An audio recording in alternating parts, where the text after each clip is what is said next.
Red Dead Redemption 2, a game that absolutely dominated conversations when it came out, but somehow didn't win Game of the Year. And I get it, God of War was a beast in 2018, but let's be honest, Red Dead Redemption 2 was something else. This was a game that didn't just tell a story, it lived and breathed one. The world Rockstar created in Red Dead Redemption 2 was so immersive, it felt like the Old West was right there in front of you. And the detail? Insane. You could spend hours just wandering around, hunting, fishing, getting into random encounters. And every part of it felt like it was happening in real time. Rockstar nailed the atmosphere, from the dynamic weather to how towns felt alive. Even your horse had personality. People get so attached to their horses like it's a real companion. Now, the story is where the game really shines. Arthur Morgan? Easily one of the most complex, well-written characters in gaming. His whole journey of redemption, loyalty, and questioning his place in the gang gave players an emotional roller coaster. The game nailed that perfect blend of realism and fun. The way the world reacts to your choices, whether you're being honorable or wreaking havoc, makes every playthrough feel personal and unique. In the end, Red Dead Redemption 2 deserved all the praise and then some. It was more than just a game. It was an experience. The fact that it didn't win Game of the Year is still something people talk about, because it left such a lasting impact. Elden Ring. If you love a good challenge and want to lose yourself in a beautifully crafted world, this game is a must-play. The open-world design is just jaw-dropping. It's not your typical open world where you're just running from quest marker to quest marker. In Elden Ring, exploration feels so organic. You'll be wandering through this desolate field, and suddenly you'll stumble upon some hidden cave or a massive fortress in the distance, and you just have to go check it out. Every corner of the world feels alive with mystery, danger, and treasures waiting to be uncovered. The game doesn't hold your hand at all, which I love. There's no obvious path to follow. You just go wherever your curiosity takes you. It's refreshing to play a game where the world itself is the real draw, not just the quest or the story. You never know what you'll run into, and trust me, the surprises are both thrilling and terrifying. Combat, as you'd expect from a From Software game, is tough but fair. Every enemy can mess you up if you're not careful. But when you finally take down that huge boss after hours of struggling, the sense of accomplishment is so worth it. It's got that classic risk-reward system, where you're constantly weighing your decisions. Do you keep pushing forward with low health, risking all your runes, or do you play it safe and return to a site of grace? That tension makes every encounter feel meaningful. The bosses? Oh man, they're something else. Each one feels like a huge event. Some are these towering, monstrous creatures, while others are more human-sized. Stray. When I first saw this game, I thought it was just going to be a charming little game where you play as a cat, exploring a futuristic city. But as I spent more time with it, I discovered it's so much more than that. It's like stepping into an emotional adventure through the eyes of a stray cat navigating a post-apocalyptic world. First off, being a cat in a video game feels surprisingly freeing. There's something deeply satisfying about hopping across rooftops, squeezing through tight spaces, and knocking over random objects just for the fun of it. The game nails the physicality of a cat. Every move feels so fluid and lifelike. It makes you think about how the world looks from their perspective, so close to the ground, yet always agile and in control. The world building in Stray is amazing. It's this blend of cyberpunk and decay, full of neon lights and towering buildings, but also a deep sense of isolation. The city itself feels alive, not in the way you'd expect, but more like it's holding its breath. You meet these small robots along the way, and they're oddly human in their interactions with you, despite being machines. They add a lot of heart to the game. There's a sense of community among them, and you can't help but feel drawn into their lives. The story unravels slowly, but it's layered with meaning. It touches on themes of companionship, survival, and hope in a broken world. The bond you develop with the small drone B-12 is touching in a way I didn't expect. It's funny how a game about a cat, without any dialogue from the main character, can be this emotional. BIOSHOCK. It changes the way you think about storytelling in video games. It's set in Rapture, this underwater city that was meant to be a utopia. But when you arrive, things have clearly gone very, very wrong. From the moment you step out of that bathysphere and see the city for the first time, you know you're in for something special. The atmosphere is just dripping with tension and mystery, and it pulls you in immediately. The story is a masterpiece. Without getting into spoilers, let's just say that it's filled with twists and turns that keep you hooked the entire way. And the way the game tackles themes of power, control, and free will, it's on another level. The characters, like Andrew Ryan, are unforgettable, with some of the most iconic lines in gaming history. You're constantly questioning what's really going on, and by the time you get to the big reveal, it's absolutely mind-blowing. The combination of guns and plasmids gives you a ton of variety in combat. You're not just shooting enemies. You're using all sorts of powers like shooting electricity, freezing foes, or even setting them on fire. The game gives you so many ways to approach every situation, and that makes each encounter feel fresh. Plus, there are the big daddies, these towering, armored monsters that protect the little sisters. Every fight with them feels like a boss battle, and it's always intense. The moral choices in the game are another standout feature. You can choose to either save or harvest the little sisters, and those decisions have a real impact on how the game unfolds. Alan Wake 2. If you played the first game, you probably already know how trippy things can get, but this sequel, it cranks up that eerie, psychological horror vibe to a whole new level. It's like being stuck in a thriller novel that keeps messing with your head. And I mean that in the best possible way. So, right off the bat, the atmosphere in this game is incredible. Every location feels drenched in mystery and dread. Whether you're walking through dark forests, creepy small towns, or abandoned buildings, there's this constant tension in the air, like something's always lurking just out of sight. It's not just about jump scares, though. It's that slow, creeping sense of unease that really gets under your skin. The game does such a good job of making you feel like you're never truly safe. The story? Man, it's deep. It's a blend of supernatural horror, psychological thriller, and just straight-up weirdness. You're dealing with Alan's mind unraveling, and reality itself starts to bend and twist around you. There are moments where you're not sure what's real, what's in his head, or what's being written into existence. It's this constant mind game that keeps you hooked. And what I love is how the game doesn't spoon-feed you answers. You're piecing together this puzzle, and it feels so satisfying when things click, or get even weirder. Combat is another high point. The whole flashlight and gun mechanic from the first game is back, but it's more refined this time around. You're constantly managing light and darkness. Sleeping Dogs Definitive Edition.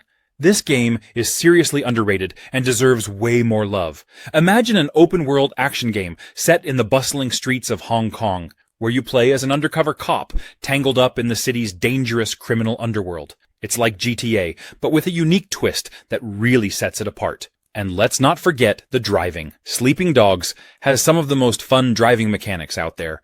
It's super arcadey, and you can do crazy stunts, hijack cars on the go, and even ram other cars off the road. There's something so satisfying about zooming through the city, dodging traffic, and knowing you can hop out at any time to start a fistfight. The city is alive with neon lights, crowded markets, and tons of little side activities that make it feel so authentic. You can go sing karaoke. Yes, karaoke. Try your luck at street races, or just cruise around and soak in the atmosphere. The developers did a fantastic job capturing the vibe of Hong Kong, and it's a city you actually want to explore. One of the best parts of Sleeping Dogs is the hand-to-hand combat. It's like a martial arts movie come to life. You're throwing punches, countering moves, and using your environment in the coolest ways. You can slam enemies into fish tanks, toss them off balconies, and even use random objects around you to gain the upper hand. So, if you're into action games with a great story and a city that feels alive and vibrant, Sleeping Dogs Definitive Edition is absolutely worth checking out. Horizon Zero Dawn. You ever play a game that completely pulls you into its world and makes you forget time exists? From the very start, it hit me with its vast open world and beautiful landscapes. It's like stepping into a future where nature and machines are in this strange yet fascinating balance. The contrast of lush forests, snowy mountains, and decaying remnants of the old world just blew me away. I'd find myself stopping, not to complete a mission, but just to take in the view. What really pulled me in was Aloy, the main character. She's strong, independent, and driven, but still relatable. Her journey to uncover the truth about her past kept me hooked, and I felt a connection with her that not many games manage to achieve. Every interaction, every choice made me feel like I was walking her path, not just controlling her through a screen. The machines in Horizon are some of the most unique enemies I've ever encountered. They're massive, unpredictable, and have this alien feel to them, yet they belong perfectly in this world. Each machine required a different approach, forcing me to think and adapt. It never felt repetitive. Instead, it kept things fresh, especially when you take down something huge like a Thunderjaw. I remember the first time I did, and it felt like a massive victory. The combat made me feel like a hunter, not just a fighter, and that added a layer of depth I really appreciated. The story also has a lot going for it. There's mystery, there's emotion, and there's this haunting sense of loss throughout the game. Mafia Definitive Edition. Alright, so I just finished this game, and honestly, I'm still processing how good it was. You know when a game just sticks with you? That's how this one feels. I've always had a soft spot for the original Mafia, but this remake? Wow, they really outdid themselves. It's like stepping into the 1930s for real. First off, the atmosphere. I don't know how they nailed the vibe of that era so perfectly. The city of Lost Heaven is just alive. Every little detail, from the cars to the buildings to the music, it really pulls you into that world. There were moments when I just wanted to drive around and take it all in, not even worrying about the mission at hand. Like, who knew 1930s radio stations would get me this hyped? And the story, it's not just a typical mobster narrative. You really get invested in Tommy Angelo's rise in the Salieri crime family. It's like playing through one of those classic gangster movies, but you're in control. I actually found myself sympathizing with him, which is wild considering, he's a criminal. But the voice acting, the facial expressions, it's all so believable. It draws you into the point where you care about these characters, even when they're making some seriously bad choices. Gameplay-wise, it's got that nice balance between action and story. Sure, there are shootouts and car chases, but I think what got me hooked was how well-paced it all felt. It doesn't rush you. The combat feels more polished this time around too. And the driving? I never thought I'd say this, but driving those old-school cars was actually fun. The Order 1886. I know it got mixed reviews when it came out, but honestly, I think it's super underrated. It's like every single thing from the cobblestone streets to the smoke-filled taverns feels alive. You can really see how much love went into building that world. The steampunk vibe is also really cool.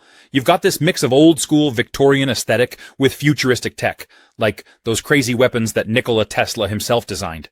The thermite rifle, for example, is just so satisfying to use. You shoot clouds of thermite at enemies, and then light it up with a flare, setting everything ablaze. It's so over the top, but in the best way possible. And the story? It's actually pretty engaging. You're part of this ancient order of knights tasked with keeping the peace in London, but things get real complicated, especially with the introduction of half-breeds, like werewolves, and other supernatural threats. Plus, the way it blends history with fantasy, that was a fun twist for me. Sir Galahad, the main character, has this gruff, no-nonsense attitude that really pulls you into the whole mystery and intrigue of the game. I liked how he's conflicted, dealing with betrayal and questioning everything around him. It gave the game more emotional depth than I expected. The gunplay is solid too. It's not a massive, open-world shooter, but for a more linear experience, the mechanics work great. Each weapon feels unique, and the cover system is smooth. And those cinematic QuickTime events? I know some people aren't fans of QTEs, but here they blend so well with the action. It feels more like you're playing through a movie. Helldivers 2. Now, this game is a follow-up to the original Helldivers, which had a strong cult following. It's all about cooperative, top-down, tactical shooting, but with a pretty unique twist. It's brutally difficult. However, Helldivers 2 has gotten some hate for being too punishing, or for having gameplay mechanics that can feel overwhelming, especially for new players. One of the biggest complaints is how unforgiving it can be. Friendly fire is always on, which means you can accidentally or not so accidentally kill your teammates during missions. And believe me, this happens a lot. It's a game that forces you to be super careful, and not everyone is down for that level of intensity. The steep learning curve and lack of hand-holding also rubbed some players the wrong way, especially those who were expecting something more casual. Another thing that got some pushback was the game's structure. Missions can feel repetitive after a while, and if you're playing solo, the game is an entirely different experience, and not always in a good way. It's built around cooperative play, so going in alone can make it feel more frustrating than fun. But here's the thing. If you're into tactical shooters and have a squad to play with, Helldivers 2 is an absolute blast. The chaos that comes from trying to coordinate with your teammates while dodging enemy fire and calling in reinforcements makes for some seriously intense moments. The variety of weapons, gear, and strategies you can use makes each mission feel dynamic, and the constant threat of messing up keeps the tension high. The Legend of Zelda Tears of the Kingdom, a game that somehow managed to take everything magical about Breath of the Wild and just amp it up to 11. Right off the bat, I've got to say the world is absolutely breathtaking. They've kept that stunning, painterly art style that's somehow both cozy and epic at the same time. You get these incredible sweeping landscapes, misty forests, hidden caves, and yes, floating islands in the sky. The verticality is on another level, and it makes exploring feel fresh and new. Climbing up mountains and discovering secret paths high above Hyrule is so rewarding. You feel like an adventurer, just setting off with nothing but curiosity as your guide. One of the best parts of Tears of the Kingdom is how it encourages creativity. It's not just about following a set path or checking things off a list. You can go wherever, tackle objectives in whatever order you like, and use all sorts of fun mechanics to solve puzzles or defeat enemies. I found myself thinking outside the box constantly. The game rewards you for being inventive, and every time you pull off some crazy solution, it's like, whoa, I actually did that. The physics, the way you interact with objects, even how you use Link's new abilities. It all feels like Nintendo wanted you to experiment and have a blast doing it. And let's talk about those new abilities. Without spoiling anything, I'll just say that Link's got some seriously cool tricks up his sleeve. These aren't just fun gimmicks. They totally change how you approach the world. Remember the excitement when you first learned to climb anything in Breath of the Wild? Little Nightmares 2. From the moment you step into its eerie, twisted world, you know you're in for a wild ride. If you enjoyed the first game, this one takes everything that made Little Nightmares so great and cranks it up a notch. The atmosphere is even more disturbing, the puzzles are more challenging, and the story, while still cryptic, pulls you deeper into this unsettling nightmare realm. You play as Mono, a new character, but you're not alone. 6. The protagonist from the first game is there with you, and having that companion dynamic adds a new layer to the gameplay. It's cool how the game makes you rely on each other to get through the twisted environments. You'll need to work together to solve puzzles, escape enemies, and navigate the nightmarish world around you. It's not a co-op game, but that teamwork element feels fresh and gives you a stronger emotional connection to the characters. The world in Little Nightmares 2 is just as unsettling as you'd expect. It's full of grotesque, distorted creatures that'll send shivers down your spine. The design of the enemies is one of the game's strongest points. Each one is creepier than the last, and the way they move and interact with the environment keeps you on edge the whole time. There's a constant feeling of being hunted, which makes every encounter feel tense and nerve-wracking. What's really great about the game is how it balances those intense chase scenes with quieter, more atmospheric moments. You'll go from heart-pounding sequences where you're being chased by terrifying enemies to Monster Hunter Wilds.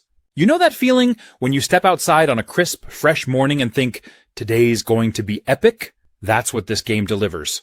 Every single time you load it up.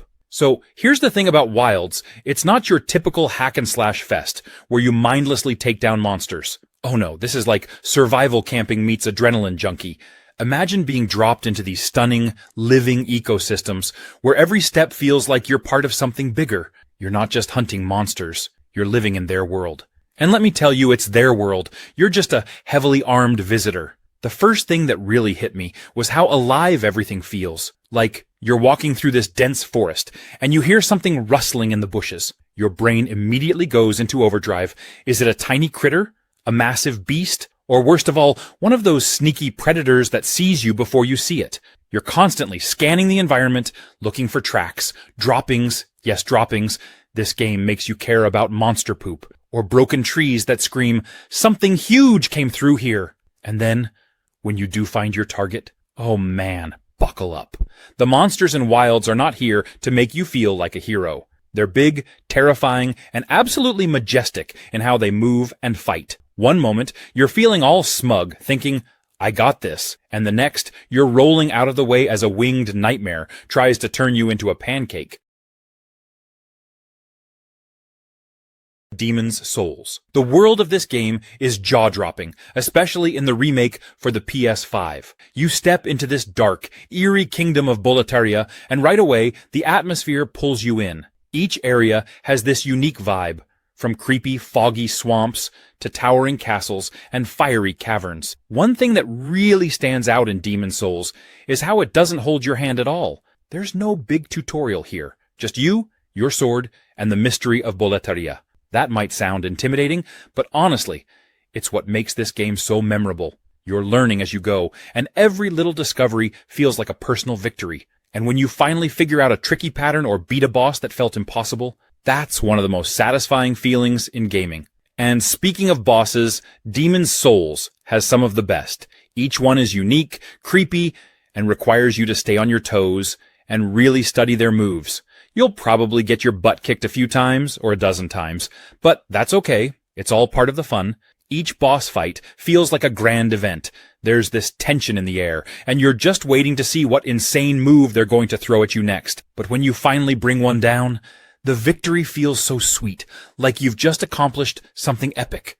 The game's mechanics are simple, but feel just right. It's not about flashy combos or crazy powers. It's about timing, patience, and learning from every mistake. Plague Tale: Innocence. This is one of those games that really sticks with you long after you put down the controller. Have you ever started a game and almost immediately felt transported into a different world? That's what this game does. It's not just about the mechanics or the graphics. It's the story and the atmosphere that completely pull you in. Set during the 14th century, the game centers around a young girl, Amicia, and her little brother Hugo. From the start, you feel this sense of urgency, danger, and dread. I think what makes it special is the bond between the siblings. It's emotional. You genuinely feel Amicia's protective instinct for her brother, and it brings out this unique side of gameplay, where it's not just about survival, but about care and responsibility. The world itself is both beautiful and horrifying at the same time.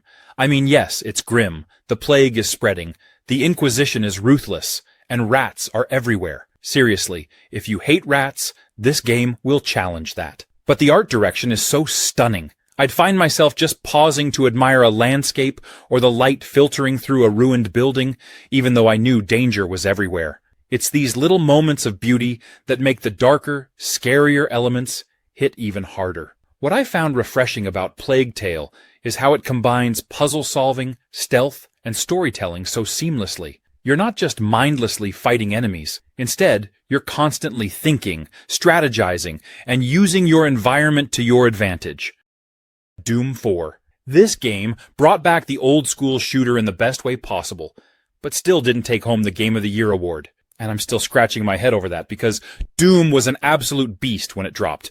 It was like ID Software said, let's show everyone how a real first-person shooter is done. First of all, Doom nailed the pacing. It was fast, chaotic, and brutal. Everything you want in a Doom game. They took that classic run-and-gun formula and cranked it up to 11. You're constantly moving, jumping, and tearing through demons like a one-man wrecking crew.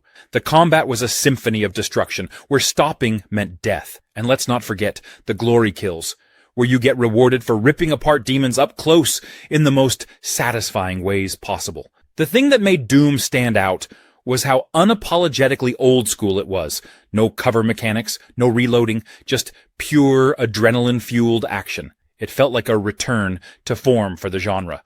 And in a sea of shooters that were leaning more toward tactical, slow-paced gameplay, Doom was like a wake-up call. It reminded everyone why the original Doom was such a phenomenon back in the day. Why it didn't win Game of the Year. One reason could be that it released in a pretty stacked year. 2016 had Overwatch taking a lot of the spotlight, and multiplayer shooters were all the rage. Doom, on the other hand, was a more solo-focused experience. Sure, it had a multiplayer mode, but that's not what people played it for. Dark Souls 3. This game is like a test of your patience, skill, and determination, but in the most rewarding way. It's tough, no doubt about it, but that's what makes it so satisfying. If you're into games that push you, Dark Souls 3 is an experience you won't forget. First off, the world. The atmosphere in this game is just something else. Every area feels heavy with history. Like the ruins and castles you walk through have seen centuries of battles and chaos. There's this haunting beauty to it, you know? You're walking through these desolate, crumbling places, but at the same time, they're gorgeous. It really pulls you in, like you just want to explore every corner, even if it means getting your ass kicked. And speaking of getting your ass kicked, the combat. Man, it's brutal. But once you get the hang of it, it's like a dance. You can't just go in swinging like in other games. Timing, dodging, and learning your enemy's moves are key. Every fight, whether it's a basic enemy or one of those insane bosses, feels like a challenge that you're either going to conquer or get humbled by. One thing I love about Dark Souls 3 is how it respects you as a player. It doesn't hold your hand or give you a bunch of tutorials. You're just thrown into this dark, dangerous world and expected to figure it out. At first, it's super intimidating, but you start picking up on little things. The lore, how the world is connected, the strategies you need to survive. It's almost like you're part of a secret club where you learn by trial and error, and the payoff is huge. The Surge. I went into it thinking, okay, another sci-fi post-apocalyptic action RPG. But it's so much more than that. The whole concept of this broken-down, futuristic factory setting is just awesome. It's gritty, industrial, and feels like everything is falling apart, which really adds to that sense of desperation as you're trying to survive. And honestly, the world building is better than I expected. You slowly uncover bits of the story as you explore, and the more you dig, the more you realize just how messed up everything is. Now, I've got to talk about the combat because that's really the star of the show here. It's tough, methodical, and every fight feels like it could be your last. But here's the twist that sets it apart. The whole targeting limbs mechanic. It's genius. You don't just hack and slash randomly. You're strategically aiming for enemy body parts. Want that awesome new arm gear? You better take it from your enemy. It makes every encounter feel like a high-stakes chess match, where you're constantly weighing the risk of going for the kill or trying to grab new loot. And the exosuit? Such a cool feature. It feels like you're wearing this clunky, powerful piece of machinery, and as you upgrade it, you can feel yourself getting stronger. But at the same time, the enemies ramp up in difficulty, so you're never too comfortable. It keeps you on your toes, for sure. Plus, the suit customization adds a ton of variety to the gameplay. So, yeah, the Surge is a gem.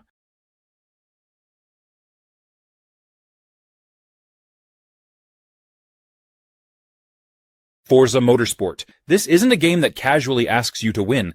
It challenges you to learn every curve, every braking point, and every opportunity to overtake with precision. At its core, Forza Motorsport is a celebration of cars, competition, and the sheer joy of pushing limits. This is where car enthusiasts and racing fans unite, exploring an intricate world where every vehicle feels like it has its own story to tell. It's not just a race to the finish line.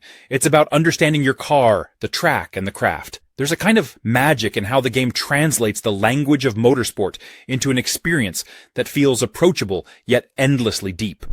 The driving physics are a standout feature here. Forza Motorsport strikes a perfect balance between realism and accessibility, creating a playground where beginners can learn and veterans can refine their skills. Each car handles differently, and you can feel the difference when you switch from a nimble hatchback to a roaring supercar. Car customization is where the game really lets you unleash your creativity. This isn't just about slapping on a new coat of paint or adding a flashy decal. It's a deeply satisfying process where you can tweak everything from the aerodynamics to the engine setup. Forza Motorsport doesn't treat cars like mere tools. They're your partners on the track, and you have full control over how they evolve. The variety of tracks is another area where this game shines. Disco Elysium. This isn't your typical video game.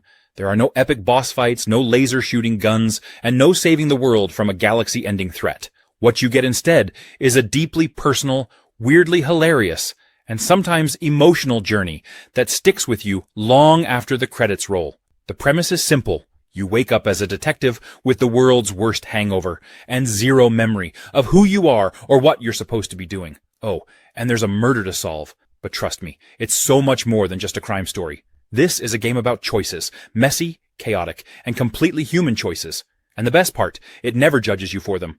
In most games, failing means you reload your last save and try again. Not here. In Disco Elysium, failing is just another part of the story. Maybe you'll bungle an interrogation, or maybe your attempt at a dramatic speech will turn into an awkward disaster. Either way, the game rolls with it, and often, the failures lead to some of the funniest or most touching moments. The way the game handles morality and themes is another standout. It's not about being a good or bad detective. It's about being your detective. You can play as a bumbling fool, a philosophical genius, or even a complete mess of contradictions.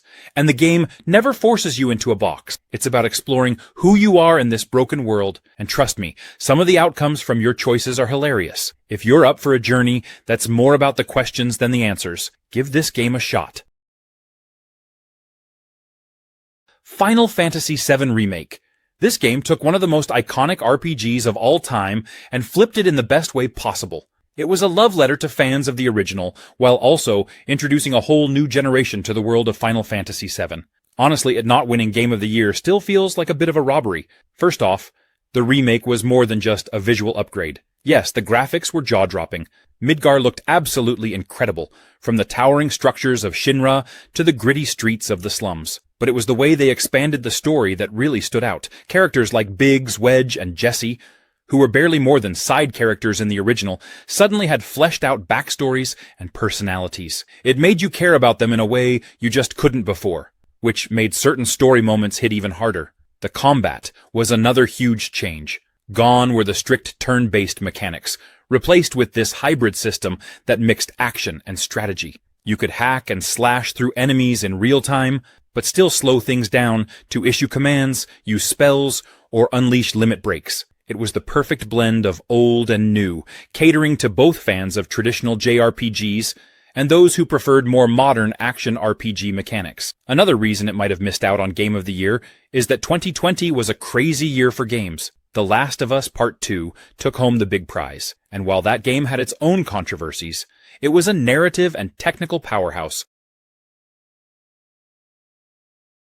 Detroit Become Human. It's one of those games where you're not just watching a story play out, you're actually shaping it. Your choices matter, and I mean really matter. The choices aren't always easy either. Sometimes you're like, what's the right choice here? And there's no clear answer.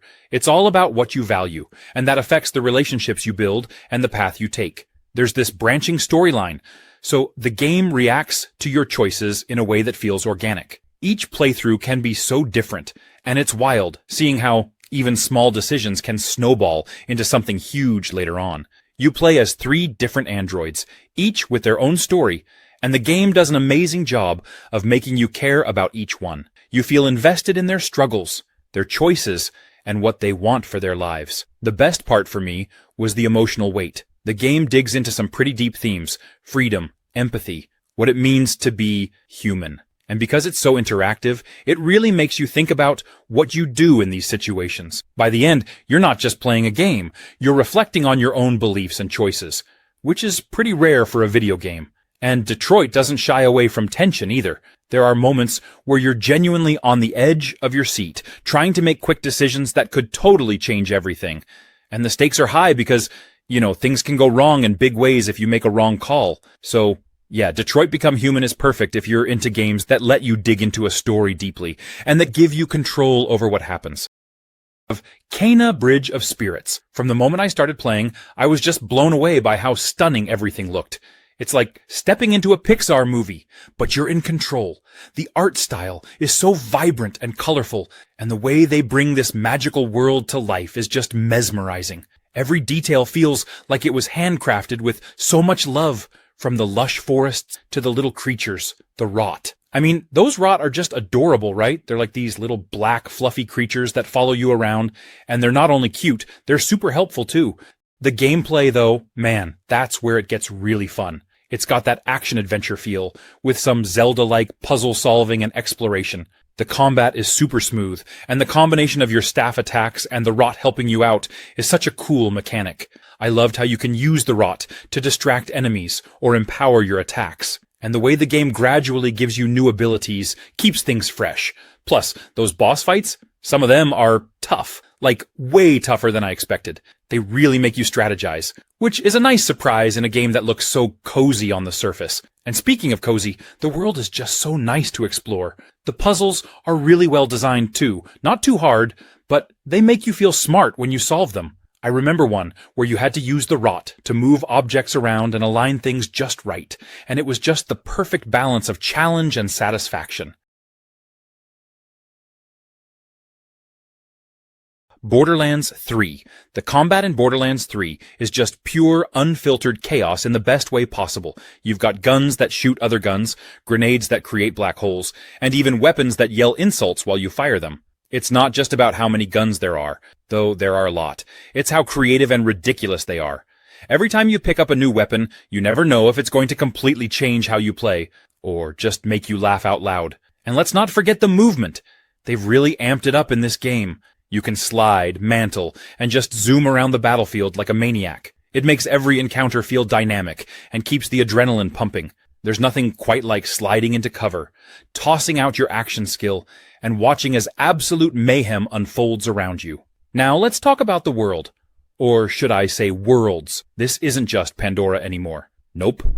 Borderlands 3 takes you to multiple planets, each with its own unique vibe. You've got lush jungles, neon-lit cities, and even deserts that feel alive with danger and opportunity. It's a visual feast, and the art style? Still that iconic comic book-inspired look, but sharper and more vibrant than ever.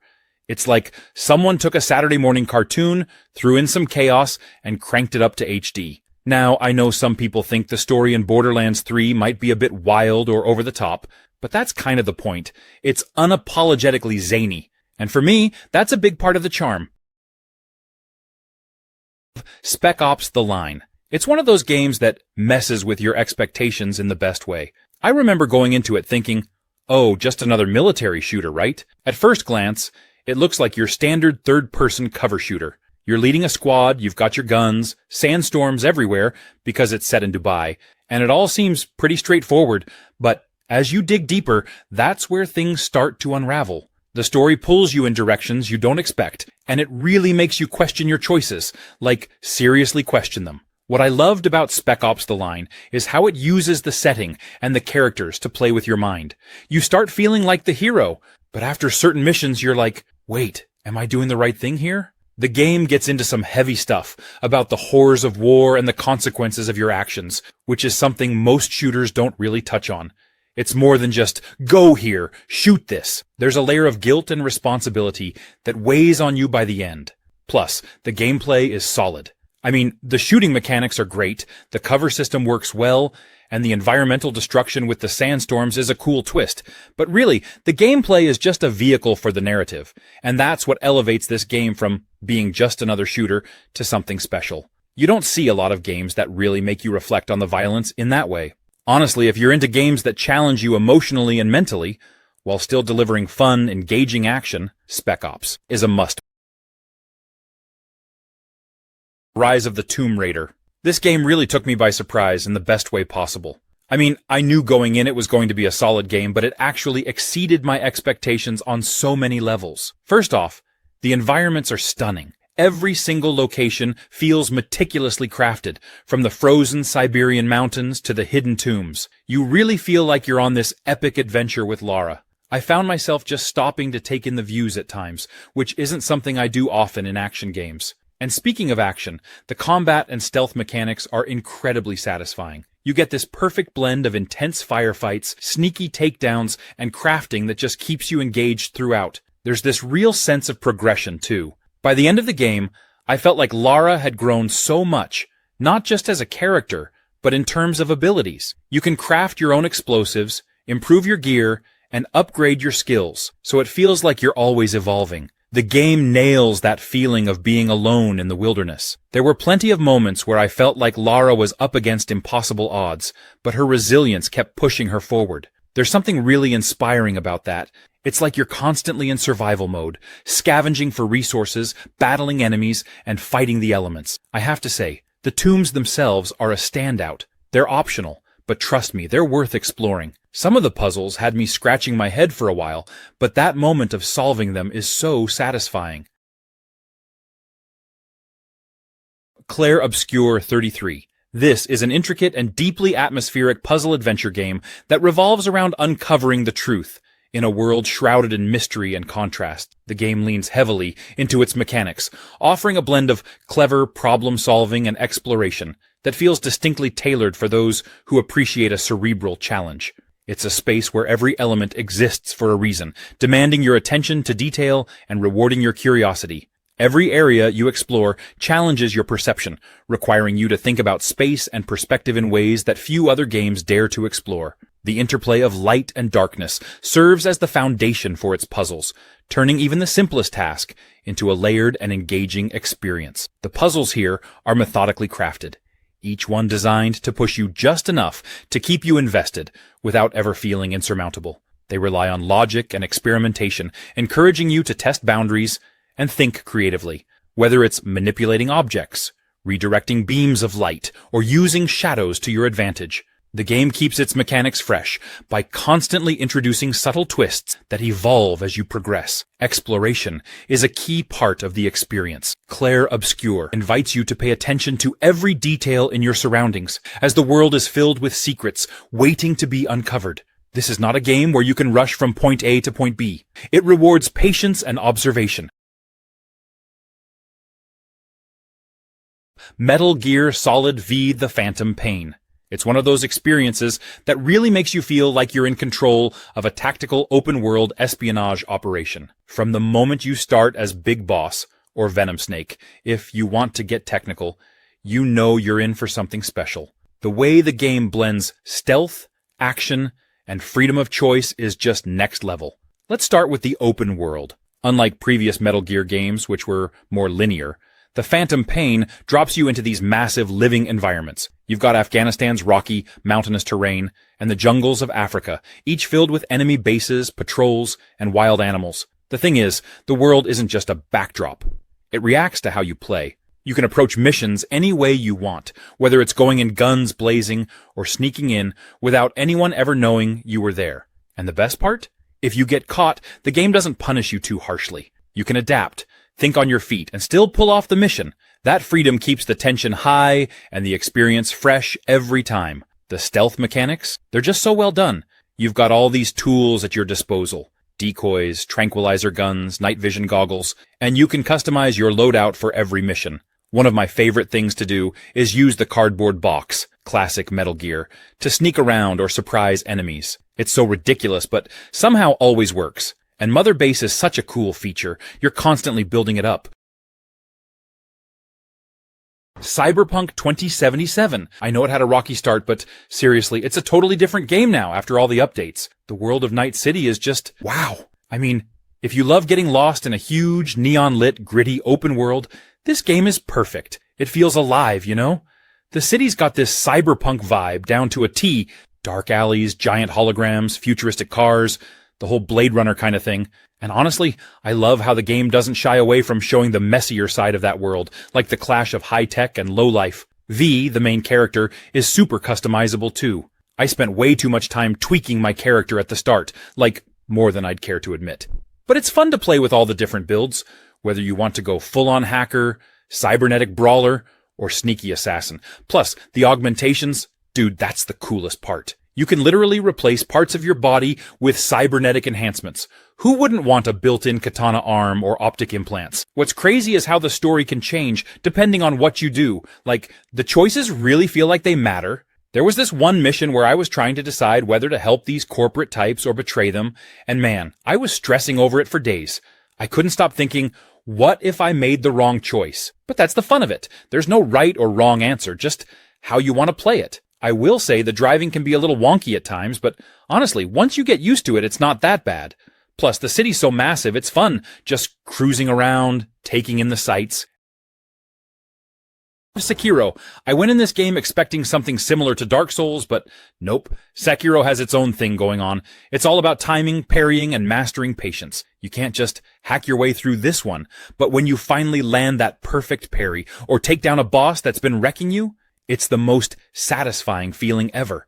The combat is so tight and precise. I love how it's focused more on skill than stats. Every fight feels like a proper duel, especially with that posture system. Instead of just slashing away, you're breaking down their defense to land that killer blow. It's a challenge, but man, when you get the rhythm down, it's amazing. And that grappling hook, dude, it's such a game changer. You feel like a legit ninja, zipping around trees, rooftops, and sneaking up on enemies from above. I can't count how many times it saved me from getting killed. It just makes exploring the world way more fun. Speaking of the world, the whole setting in feudal Japan is stunning. The environments are so detailed, from peaceful bamboo forests to war-torn castles. Every area has this mysterious beauty to it. And as you explore, you start piecing together the lore, which is so from software in the best way. Now, I won't lie. Sekiro is hard. It can be brutal, but in a good way. I've died more times than I care to admit, but each death feels like a lesson. You can't just rush in. You've got to learn your enemy's moves, find their patterns, and perfect your timing. And when you do, it's like reaching some kind of gamer zen. Hitman 3. Now, this is a game that just gets the whole stealth genre right. I love how it puts you in the shoes of Agent 47, and suddenly you feel like this ultimate, cool-headed assassin. What makes it special is the freedom it gives you to approach every mission how you want. Like, you're dropped into these huge, intricately designed sandboxes, and then it's up to you to figure out how you're going to take down your targets. Do you go all stealthy, blend into the crowd, and take your time? Or do you throw caution to the wind, cause chaos, and improvise? Either way, it's a blast. The level design in Hitman 3 is just genius. I'm still thinking about the Dubai mission, starting at the top of that skyscraper. Looking out over the city from a literal cloud level, it's breathtaking. And then there's the Dartmoor level, which is like something straight out of a detective novel. You can actually pose as a detective investigating a murder while planning a murder. It's just so creative, giving you this puzzle box of opportunities to play around with. And there's always that moment when you figure out a crazy way to eliminate your target that feels so satisfying, like, I can't believe I just pulled that off. Another thing I love is how replayable it is. You finish a mission, and then you start thinking, wait, what if I tried it this way? Or, what if I used that secret passage I missed the first time? It's not about following some rigid plan. It's about adapting on the fly and making it work. Honestly, Hitman 3 is one of those games that I keep coming back to. It's smart, stylish, and just a ton of fun. The Evil Within 2. If you've played the first one, you know it's already got that creepy, nightmarish vibe, but this sequel, it takes things to a whole new level. How it blends open-world elements with that tight, survival horror tension. You've got more freedom to explore this time, but it never feels too safe. Even in the open areas, there's this constant sense of dread, like something could jump out at you at any moment. And trust me, the game knows how to play with your nerves. The enemies in this game are wild. Some of the creature designs are just pure nightmare fuel, like that multi-limbed thing guardian. Still gives me the creeps just thinking about it. And don't even get me started on the bosses. Every encounter feels intense and nerve-wracking, especially since resources are still pretty scarce. You've got to be smart about when to fight and when to sneak around. The open areas give you more options for how to approach situations, which I really liked. Sometimes it felt satisfying to sneak by enemies unnoticed, and other times you'd have no choice but to go guns blazing. The game forces you to be adaptable. The story is solid too. It's got that psychological horror aspect that really messes with your head, but it also wraps up a lot of the loose ends from the first game in a satisfying way. And I've got to say, there are some twists in there that genuinely shocked me. It's not just about the scares. It's a good narrative experience, too. And of course, the crafting system is back, so you can make your own ammo and gear. Metro Exodus. This game is something else. If you're into immersive worlds with deep storytelling, this one's going to grab you right from the start. I remember jumping in, and immediately, I felt like I was actually there. Trudging through the post-apocalyptic Russian wasteland, feeling every bit of that bleak, yet oddly beautiful atmosphere. What's really cool about Metro Exodus is how it takes the series from the underground tunnels and opens it up to these massive open areas without losing that signature claustrophobic tension. You still get those tight, nerve-wracking moments where you're creeping through dark, creepy tunnels. But now, you also have these wide-open spaces that make you feel a sense of freedom and danger at the same time. There's something about walking through a desolate, snowy wasteland and then hearing the distant howl of a mutant that gets your heart racing. Artyom's journey is such an emotional one. He's not just trying to survive. He's out there searching for hope, for a place where humanity can rebuild. You can feel how much this means to him and his crew. That bond between them, especially with his wife Anna, really hit me. You're not just a lone wolf. You've got a family, a team that cares for each other, and that gives everything this extra layer of tension. You want to protect them, to keep them safe. You've got to constantly think about how you're using your resources. Do you craft more ammo, or do you focus on a new gas mask filter because the radiation's about to kill you? That balance adds a lot of strategy to the game. Ghost Recon Wildlands. It's one of those games that kind of slipped under the radar for a lot of people, but honestly, it's so much fun once you get into it. I mean, the sheer scale of the open world is wild. Bolivia is your playground, and you can literally go anywhere. I remember the first time I jumped in a helicopter and just flew over this huge mountain range, seeing the sprawling landscape below. It's kind of breathtaking, even for an older game. The thing that really stands out, though, is how flexible the gameplay is. You've got this whole squad with you, and you can approach missions in so many different ways. If you're feeling tactical, you can scout out an area with your drone, mark enemies, and silently pick them off one by one.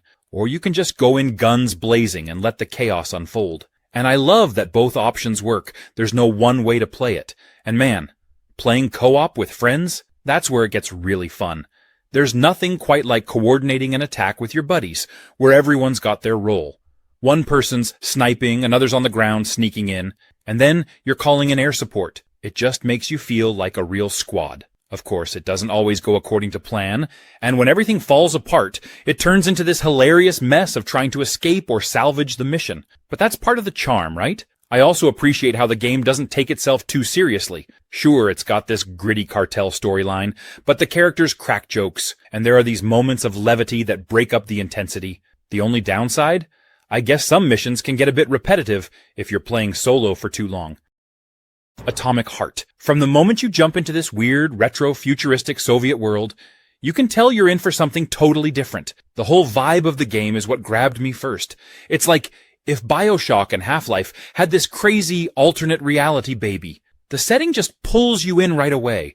Everything's all shiny and utopian on the surface, but you can feel this eerie tension creeping in. Like something's definitely not right here. The aesthetics? Absolutely stunning.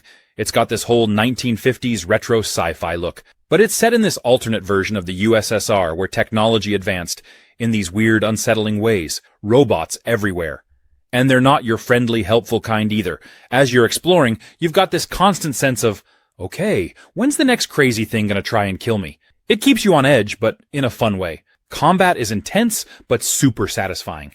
You've got all these cool weapons, and then you mix in these crazy powers you can use with your left hand. It's like you're blasting enemies with a shotgun in one hand while using telekinesis or freezing them with your other hand. The mix of gunplay and abilities just feels so smooth and fluid. And let me tell you, when you finally master the combo system, you feel like a total badass. The enemies are really something too. You've got these creepy humanoid robots with weird, unsettling movements, and then there are the more bizarre, out there designs that look like something out of a fever dream.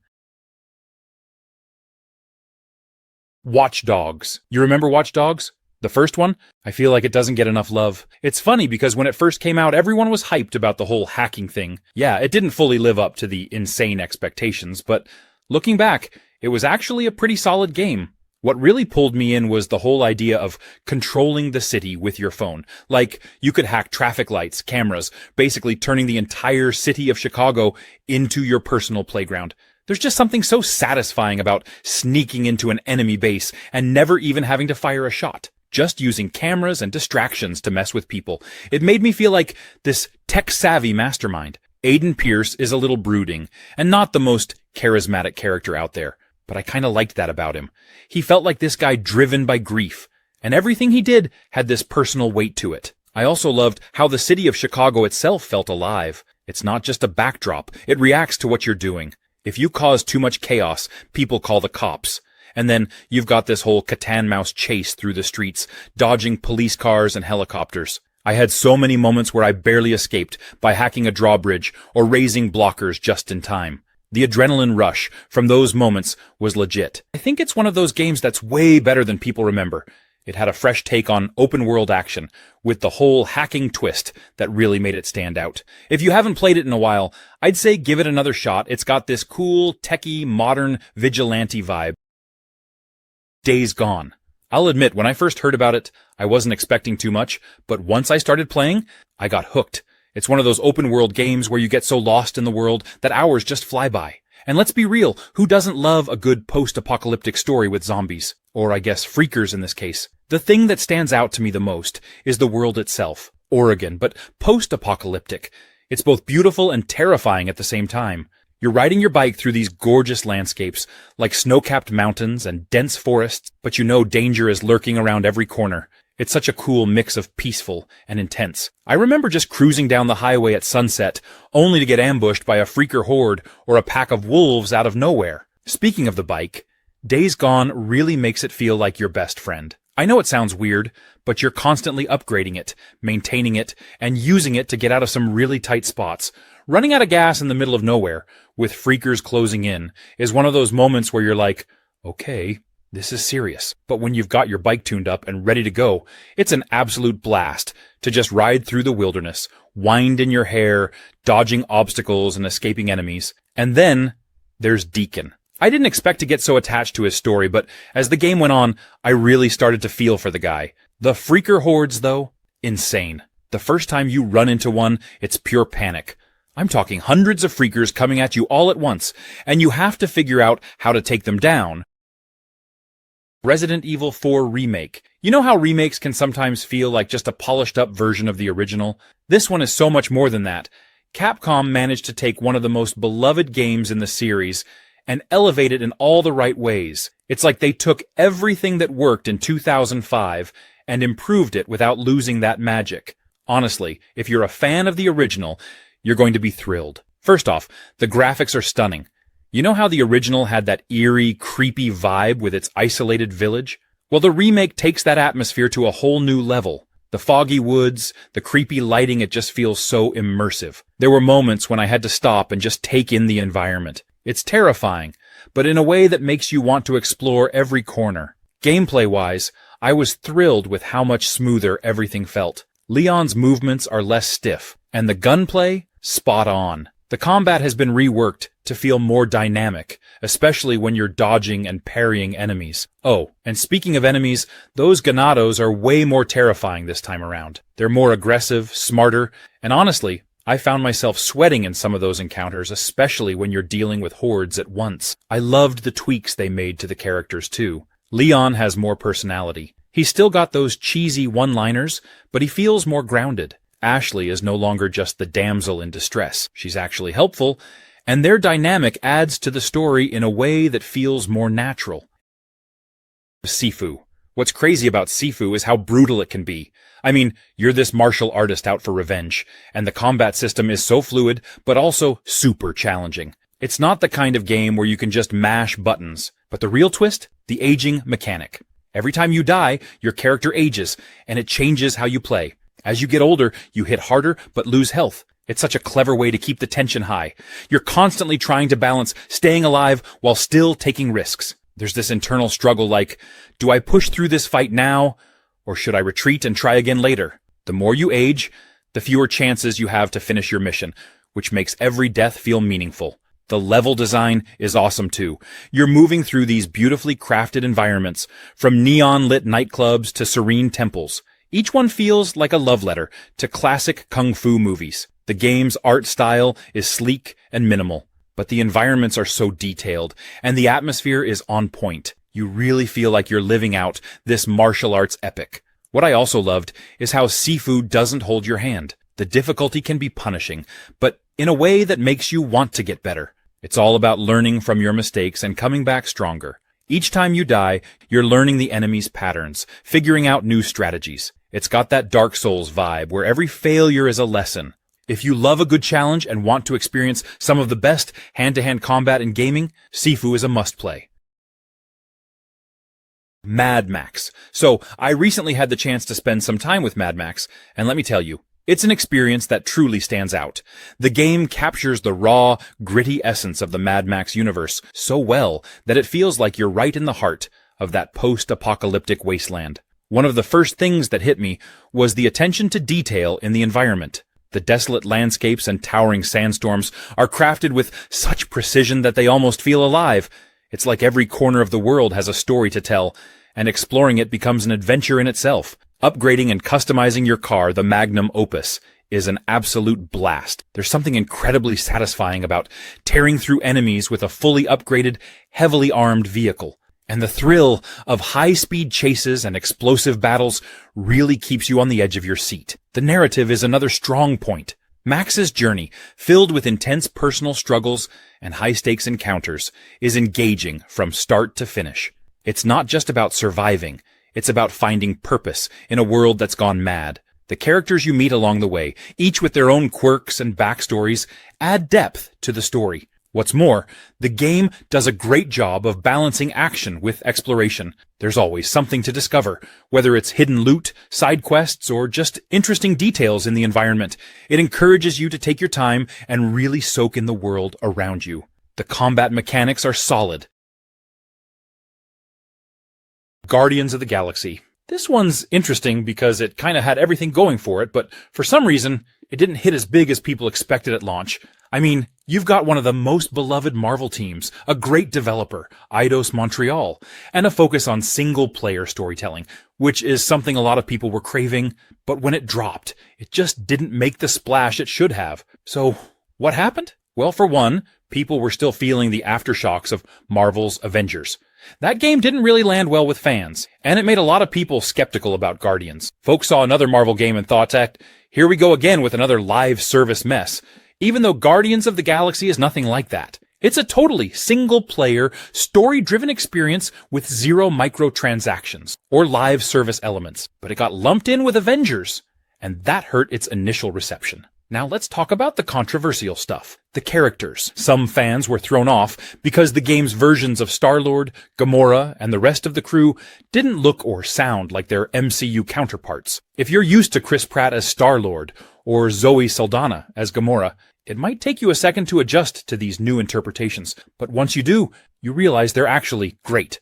The writing is sharp, the dialogue is hilarious, and the chemistry between the Guardians is spot on. It feels like you're right there with them, and the banter between the team is one of the best parts of the game. The combat also got mixed reactions. Some people found it a little chaotic at first. The Witcher 3. It's one of those games that just sticks with you. I mean, where do you even start with a game like this? For me, it's the world, you know? Like, when you're roaming through those dense forests, or just riding Roach across a field at sunset. There's this vibe that's hard to describe. The world feels so alive, even if it's grim and full of monsters. And you know how in a lot of games, side quests are just filler? Not here. The Witcher 3's side quests feel just as important as the main story, if not sometimes more interesting. Like, you could be hunting down a werewolf one minute, and the next, you're getting involved in the political affairs of some random village. Every quest feels like it has its own little narrative arc. It's like playing through mini-stories, all packed into this huge world. One of my favorite things, though, is how the game handles monsters. It's not just about swinging your sword around. There's actual strategy involved. You read up on your target, learn its weaknesses, and prepare the right potions or oils before diving into battle. It really makes you feel like you're Geralt, this professional monster hunter who knows what he's doing. But it's not just about the scenery. The characters, man. You've got Ciri, Yennefer, Triss. They're so well written. Every time I made decisions in the game, I actually felt like they mattered. I mean, how often do you get that in games? Honestly, every time I play The Witcher 3, I catch something new.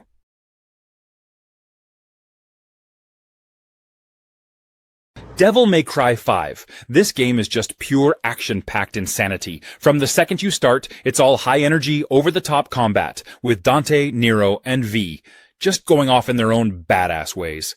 The combat is smooth as hell, and juggling demons in the air while pulling off combos? So satisfying. I mean, it makes you feel like you're some rockstar demon hunter every second you're playing. And can we talk about the characters for a second? Dante is, of course, the legend, and his attitude is just as cocky and hilarious as ever. But I gotta say, Nero's new arm mechanic is awesome. You can pull off so many different moves with his devil breakers, and it adds a whole new layer to the combat. I love how every arm has its own unique feel, whether you're blasting enemies or zipping around the battlefield.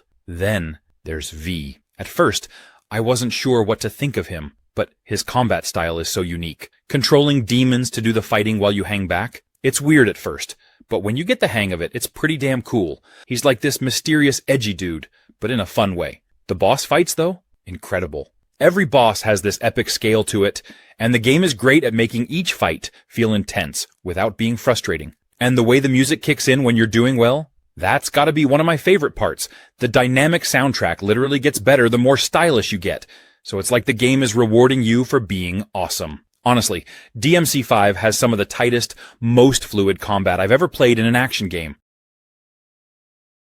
Batman Arkham Knight. If you're into Batman even a little bit, this one really delivers. It's the final entry in the Arkham series, so there's a lot riding on it. And let me tell you, it wraps things up in the most satisfying way. First off, the gameplay. You're not just playing as Batman, you're feeling like Batman. The fluid combat, the way you can string together attacks, counters, gadgets. It's also smooth.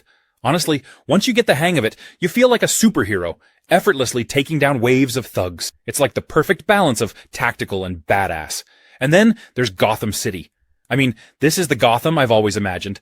The atmosphere is spot on. Rain pouring down, neon lights reflecting off the streets, all with that dark, brooding vibe. It's eerie, but alive, if that makes sense. The city feels like it's its own character. Plus, the freedom to glide through the skyline or hop in the Batmobile just makes you feel like you own the place. Speaking of the Batmobile, I know people have mixed feelings about it, but come on, it's the freaking Batmobile. The controls can be a bit clunky at first, but once you get used to it, it's pretty fun blasting through the streets or shifting into battle mode. It adds a new dimension to the game, especially with those tank battles, even though they can get repetitive after a while. The story is where Arkham Knight really shines for me. Without spoiling too much, it's got everything. A psychological thriller, action-packed moments, and that emotional depth you wouldn't expect from a superhero game. Titanfall 2. If you haven't jumped into this game yet, you're in for a treat because it's one of those rare shooters that nails everything from movement to story. You're not just running and gunning here.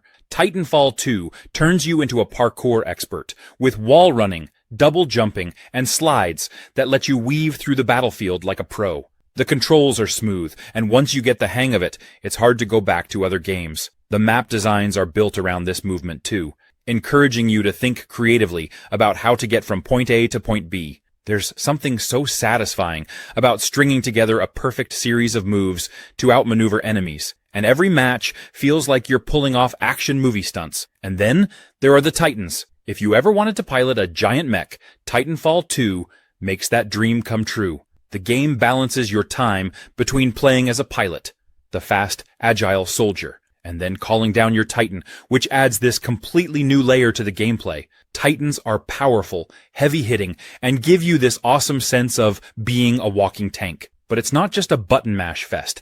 Every Titan has unique abilities and weapons, so there's actually a good bit of strategy involved. One thing that really stands out in Titanfall 2 is the campaign. Now, I know campaigns in first-person shooters can sometimes feel like a warm-up for multiplayer, but here it's a full experience on its own.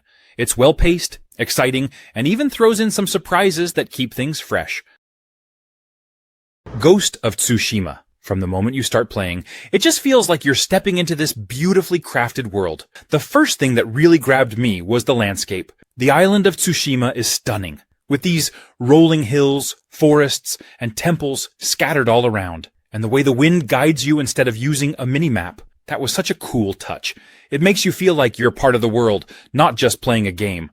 The combat is another thing that I couldn't stop thinking about. It's so fluid and satisfying. At first, I was a bit nervous because samurai combat can be tricky, but the way it's designed here feels so intuitive. You switch between stances depending on who you're fighting, and it just flows so well. Every sword fight feels like it has weight. There were times when I would stop and challenge a group of enemies to a standoff, just because it felt so epic. You literally feel like a samurai. Speaking of feeling like a samurai, the story really pulls you in. It's all about Jin Sakai and his struggle between upholding the samurai code and doing what needs to be done to save his people. It gets you thinking, you know? Like, what would you do in his shoes? Would you stick to the rules or adapt to survive? The game really leans into that inner conflict, and I found myself getting attached to Jin and the other characters, especially his uncle. The emotional moments hit hard. And let's not forget the duels. Oh man, the duels. Some of the most intense moments in the game for sure. You face off against these really skilled enemies. Bloodborne. It absolutely deserved to win Game of the Year in 2015, but didn't quite get the crown. I mean, this game was From Software at its peak, delivering an intense gothic nightmare of a world that fans still rave about to this day.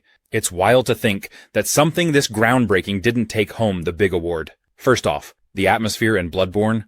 Unreal. Yharnam was this dark, twisted, Victorian city filled with werewolves, cosmic horrors, and nightmare creatures that just kept you on edge the entire time. The design of the world was so hauntingly beautiful, with that classic From Software touch, where every alley and hidden path had a story to tell. The game didn't hold your hand either, which was part of its charm.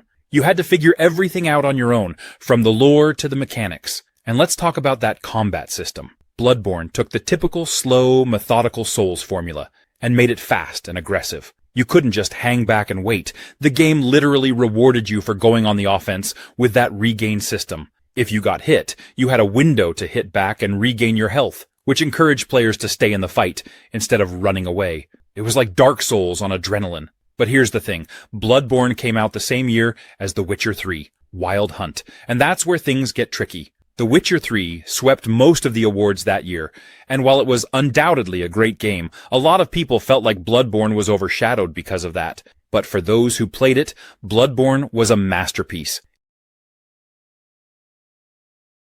Dead Space Remake, a game that completely revitalized a classic survival horror experience and honestly deserved a shot at Game of the Year. The original Dead Space was already a masterpiece, but the remake took it to another level, with modern graphics, tighter gameplay, and some amazing quality-of-life improvements. It was like stepping back into a nightmare, but with 4K visuals, and even more horrifying details. First off, the atmosphere in the Dead Space remake was next level. The USG Ishimura felt more alive, and dead, than ever. Every creak, every shadow, and every flickering light just added to that sense of dread. The developers did an incredible job preserving what made the original so terrifying, while also cranking up the immersion. They rebuilt the whole game from the ground up, and it showed in how polished the environments were. The lighting alone made certain sections feel way scarier than before, like you're always one step away from something terrible. But here's the thing.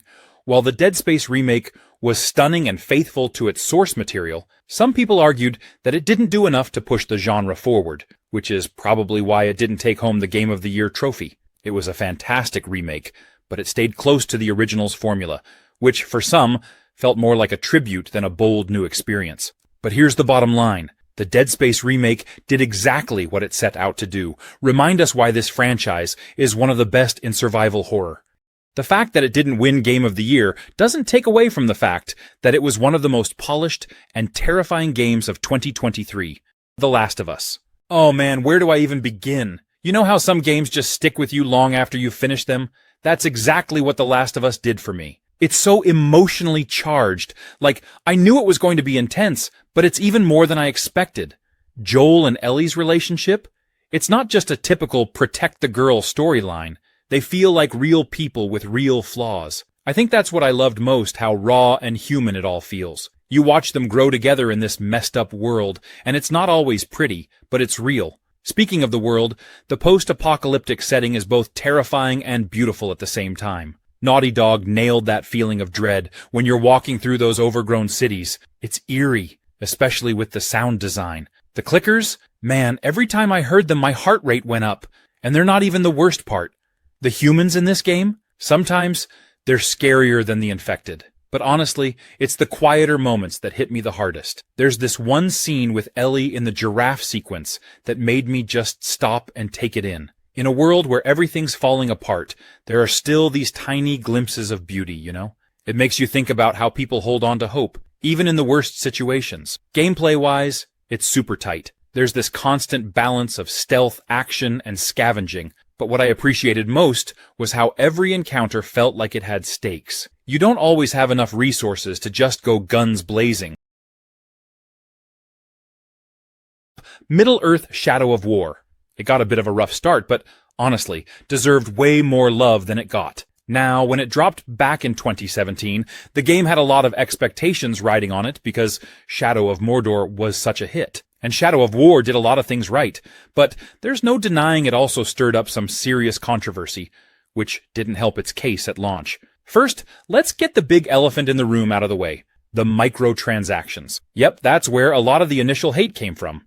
It was a single-player game, but Warner Bros. Thought, hey, let's toss in loot boxes and microtransactions. Gamers were not having it. Understandably, no one wants to feel like they're being nickeled and dimed in a story-driven experience.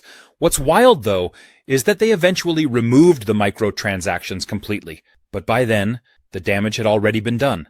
A lot of people had already written it off. And that's a real shame because, beyond all the controversy, Shadow of War had so much going for it. First off, that Nemesis system, still genius. I mean, creating rivalries with orcs who remember you, plot against you, or come back from the dead for revenge. It's such a unique mechanic that really makes every playthrough different. The world felt alive, chaotic, and personal, in a way most open-world games dream of achieving. Then, there's the scale of the game. They took what worked in Shadow of Mordor and just made it bigger. More fortresses to conquer, more regions to explore, and even more dynamic relationships with your followers and enemies. Lies of P. It's one of those games that takes a classic story and flips it into something totally unexpected. I mean, a dark, twisted version of Pinocchio? Who saw that coming? From the moment I started playing, I knew this wasn't going to be the fairy tale we all grew up with. Instead, it throws you into this grim, steampunk world where everything feels eerie and dangerous. The atmosphere is on point. There's this constant tension in the air, like you're never quite safe, even when you're just walking through a quiet alley. The game wears its inspirations on its sleeve, and if you've played Bloodborne or Dark Souls, you'll feel right at home here. The combat is that familiar, deliberate style, where every swing of your weapon matters, and timing is everything. But Lies of P adds its own twist with the weapon customization system. You can mix and match blades and handles to create your own combos, which gives you a ton of freedom to experiment with different builds. It's honestly so satisfying when you find a combination that just clicks with your playstyle. The enemies are no joke. Each one feels like a real threat, and you can't just rush in and expect to button mash your way through. You've got to be patient, learn their patterns, and strike when the moment is right. And the bosses? They're some of the most intense encounters I've had in a while. Every time I thought I was getting the hang of things, a new boss would come along and completely wreck me. But in the best way. It's that feeling of frustration followed by pure joy when you finally take them down. If you're into challenging combat, Lies of P is definitely worth your time. Warhammer Space Marine 2. Honestly, I had pretty high expectations going in, especially since I loved the first game. But this one really blew me away. I just finished it, and I'm still buzzing with adrenaline. If you're into anything Warhammer or just a fan of solid, brutal action games, this one hits all the right notes. Right from the start, I was hooked. You jump back into the boots of Captain Titus, and let me tell you, they've cranked everything up. Titus feels like an absolute force of nature, and the game really nails that power fantasy of being a space marine. Every time I smashed into a group of Tyranids, it felt like I was carving through them like a god of war. And these Tyranids are terrifying. The way they swarm you, it's a mix of pure chaos and strategic survival. Speaking of strategy, the game's combat is deeper than it looks at first. Sure, you can charge in swinging that chainsword and ripping through enemies, but you've got to think a bit too. You can't just button mash your way to victory, especially with those massive bosses. They've got these intricate patterns, so it feels like a dance between brute force and tactical moves. When I finally took down one of the bigger enemies after like 15 minutes of dodging and countering, it was such a satisfying moment. I felt like I earned that victory. And the story is more than just a mindless shooter, that's for sure. There are moments where the weight of war, the cost of being a space marine, really hit. Titus's arc feels more fleshed out this time around. He's not just a badass in power armor. Dishonored 2. It's like stepping into a living painting where every corner has its own story. One of the things I really appreciated was how they expanded on the original game's mechanics. The new powers are incredibly fun to use. For instance, Emily's ability to manipulate time is a game changer. I found myself replaying levels just to experiment with different ways to use her powers. It's like the game gives you a playground for your creativity. Corvo's powers are just as thrilling as ever, but they've added a nice twist with his new abilities. The flexibility in gameplay is fantastic. Whether you prefer stealth or going in with all guns blazing, the game supports both playstyles seamlessly. It's amazing how each mission can be approached in so many different ways. I spent hours just replaying levels to see how different strategies panned out. The story itself, absolutely gripping. The dual perspectives of Emily and Corvo offer such a fresh take on the narrative. I loved seeing how their choices and actions impacted the world around them. It's impressive how the game manages to weave personal stories with broader political intrigue. Also, the character interactions were top-notch. It felt like the NPCs actually had a life of their own, reacting to your choices and changing their behavior accordingly. It made the world feel more dynamic and alive. I found myself genuinely invested in the characters and their fates. If I had to nitpick, there were a few bugs here and there, but nothing that really detracted from the overall experience. Gears 5. Even if you're new to the Gears series, trust me, Gears 5 is an amazing place to jump in. It's got everything you'd want in a blockbuster game, great characters, intense firefights, and a world that's equal parts beautiful and brutal. The combat in Gears 5 feels incredibly smooth, and every gunfight has that intense, cover-based strategy that makes Gears so satisfying. Popping out from cover, landing that perfect headshot, or getting up close and personal with the Lancer's chainsaw never gets old. There's something just downright satisfying about how combat feels here. Each weapon has a unique kick to it, so you're never just mindlessly firing away. It's all about timing and positioning. Plus, with the addition of Jack, your handy little drone buddy, you get some new abilities that mix things up in fun ways. He can cloak you, zap enemies, and even fetch items, so he's a true lifesaver in tight spots. And let's take a second to appreciate the world. Gears 5 introduces these open-world sections where you can explore on this sweet vehicle called the Skiff. Just zipping across the snowy tundra or the desert sands is a vibe all on its own. The world feels alive and dynamic, with lots of cool, hidden places to discover. It's not exactly a fully open world, but it's enough to let you roam around and soak in the atmosphere, and it really breaks up the action nicely. You're not just going from one big fight to the next. You actually have time to breathe, explore, and take in some amazing views. The story here actually has some serious depth. NIER Automata, one of those games that didn't exactly explode onto the scene when it first launched, but ended up becoming a cult classic. If you've never played it, at first glance it might seem like just another action RPG. But this game much more than that. It's one of those titles that, once you dive in, completely pulls you in with its depth themes and that emotional roller coaster of a story. But here's the thing. When it first came out, not a lot of people were talking about it. Sure, it had fans, but it didn't immediately blow up like some big AAA game. Part of that might be because the original was kind of niche and never really became a mainstream hit. So it had this uphill battle where people weren't sure if it was worth checking out. The game is weird. And I say that in the best possible way. It doesn't hold your hand, it doesn't give you a typical RPG experience, and the story can get really out there. You've got androids questioning the meaning of life, robots acting like humans, existential dread, and more than a few mind-bending plot twists. For some players, it was a little too philosophical.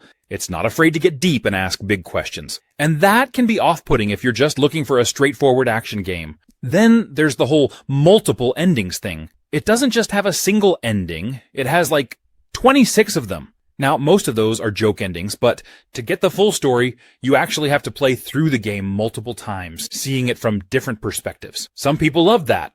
It's one of the game's strengths, but others didn't really want to replay the same sections to uncover the whole narrative. Diablo 4. It's all about the thrill of combat and the promise of loot. Whether you're summoning dark magic, charging into battle as a tanky powerhouse, or raining arrows from a distance, every choice feels powerful and satisfying. But here's the kicker. This isn't just a game where you hack through enemies mindlessly. Combat in Diablo 4 feels strategic. It's about reading the battlefield, knowing when to go all in and when to pull back, and chaining together abilities in ways that make you feel unstoppable. Oh, and the enemies? They don't go easy on you. They're relentless, varied, and sometimes downright terrifying, forcing you to stay sharp and constantly adapt. Now, let's talk about the loot. Because, honestly, what's Diablo without loot, right? It's everywhere, and every piece you pick up feels like a mini jackpot. It's not just about shiny gear. It's about finding the perfect combination that makes your build truly click. Maybe it's a weapon that boosts your crits, or a piece of armor that lets you shrug off hits like a pro. The excitement of checking your inventory after every fight never gets old. Exploration in Diablo 4 is another highlight. The world is massive, and it feels alive in a way that keeps you curious. You're not just moving from one dungeon to the next. You're uncovering secrets, stumbling upon events, and discovering challenges that are as rewarding as they are unpredictable. It's a world that begs you to get lost in it, and there's always something waiting to be found.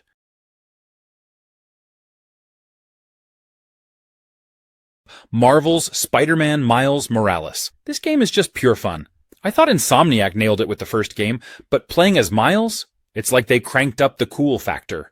From the moment you start swinging through the city, you feel that difference in Miles' style compared to Peter. He'd got that younger, more energetic vibe, and the way he moves those little spins and tricks mid-swing just makes it so satisfying to swing around New York. The story got so much heart. You can really feel the weight on Miles' shoulders, trying to live up to Peter's legacy, while figuring out what kind of Spider-Man he wants to be. He's got this personal connection to Harlem, too, and that adds a really nice, grounded layer to everything.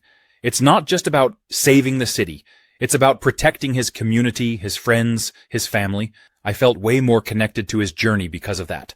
Plus, the combat is so slick. Those Venom powers, absolute game changers. It never got old to just zap a group of enemies with a Venom punch and watch them go flying, and combining that with his stealth abilities made for some really fun, creative fights. I'd go from sneaking around, taking out enemies one by one, to just leaping into the fray and unleashing chaos with his electricity. The combat just flows so well, and it's super satisfying to pull off those combos. Even though it's a shorter game compared to the first one, I honestly didn't mind. It felt like the perfect length for Miles' story, and I loved every second of it. Dark Souls Remastered. This game is an undeniable classic, rebuilt to remind players why it's become a benchmark for challenging, rewarding gameplay. It throws you into a grim and mysterious world where every encounter, every decision, and every step feels meaningful. This isn't just a game you play, it's a test of patience, skill, and determination. Combat is at the core of Dark Souls Remastered, and it's an art form here. It's all about timing, precision, and understanding your enemies. Every swing of a sword, every block with your shield, and every dodge roll feels deliberate. The game doesn't hand you easy wins. Instead, it challenges you to learn its rhythms and grow as a player. Defeating an enemy after a tough battle feels like a genuine accomplishment, and that sense of achievement never fades, no matter how many times you experience it. Exploration is another highlight. The interconnected world is full of hidden paths, shortcuts, and secrets that reward players who pay attention to their surroundings. It's not a linear journey, and you're encouraged to venture off the beaten path. Whether you're descending into a dark and eerie cave or ascending a crumbling tower, every area feels distinct and filled with its own challenges. The game's upgrade system is as deep as the world itself. It gives you the freedom to shape your character into the fighter you want to be. Whether you prefer to wield massive swords, master powerful spells, or outmaneuver your enemies with light weapons. Baldur's Gate 3. If you're into RPGs or Dungeons and Dragons, this is basically a dream come true. The thing is, it's not just the story. It's the choices you make, the characters you meet, the dice rolls that can completely change how a situation unfolds. Every playthrough feels different, and I love that about it. First off, let's talk about the freedom this game gives you. You can literally do anything. Want to sneak past enemies instead of fighting them? Go for it. Want to convince a dragon to let you pass with just a bit of clever dialogue? Roll those dice. Or if you're feeling chaotic, you can just, blow stuff up with magic and hope for the best. That freedom makes every encounter feel fresh, and it's not just about combat. Your decisions can have lasting consequences on the story, on your companions, and even on the world itself. The story itself is wild. You start off with this mind flayer parasite in your brain, which immediately sets the stakes super high. And as you try to find a cure, you uncover all these other crazy plots and factions vying for control. It's dark, it's epic, and the world is full of so many cool little stories and side quests that it's easy to get lost in it all. The best part? You can shape the story in so many different ways, whether you want to be a hero, a villain, or something in between. The game doesn't force you down one path. It really feels like your journey. It's got that perfect blend of story, character development, and strategic combat, all wrapped up in this beautiful, sprawling world. The Crew 2. This is a game that feels like it was made for anyone who's ever looked at a car, plane, or boat and thought, yeah, I could probably do some wild stuff with that. It's not just about driving. It's about the thrill of being unleashed on an enormous open-world playground and turning it into your personal motorsports festival, whether you're tearing through city streets in a hypercar, skimming over water in a speedboat, or pulling off insane aerobatics in a stunt plane. The Crew 2 doesn't just invite you to go big, it practically demands it. This game doesn't hold back when it comes to variety. One moment, you're weaving through traffic in downtown Los Angeles, and the next, you're roaring across the Mississippi River in a powerboat. And the best part? You can switch between vehicles on the fly. It's a seamless transition that adds so much personality to the experience. Want to launch off a mountain in your car, switch midair to a plane, and finish by landing in a river as a boat? The freedom here is absolutely unhinged in the best way possible.